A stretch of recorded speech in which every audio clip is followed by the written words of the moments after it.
Our righteousness is what brings the opposition and the suffering. Verses 13 and 14. Now, who is there to harm you if you prove zealous for what is good? But even if you should suffer for righteousness' sake, you will be blessed. The understanding here is that there's suffering that often comes. And our Lord warned us about this, did he not? If they hated me, they will also hate you. And by the way, the suffering that Peter is talking about here in 1 Peter 3 is not people calling you names.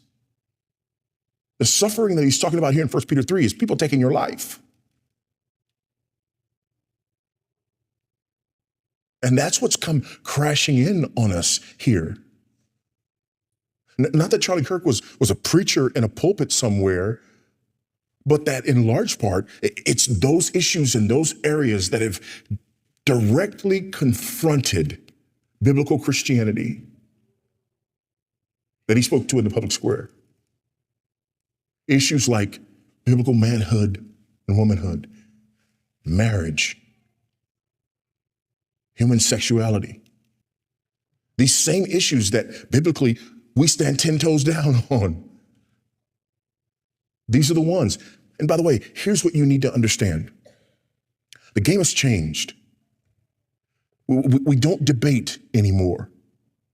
You see, now we look at issues not through the lens of our underlying philosophy, but we look at issues through our identity and our lived experience.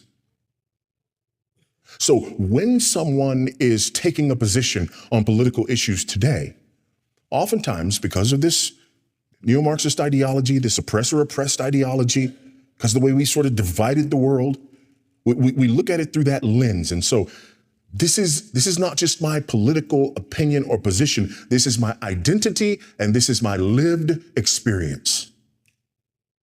So we can't have a debate on that. For you to have a debate on something that I have declared as my identity and my lived experience is for you to negate my identity and to negate my lived experience. And by the way, we've already decided that words are violence. So if your words are violence and they are violence against my very identity, it's reasonable that I would respond to your words with actual violence. So that's what brings the persecution and the suffering.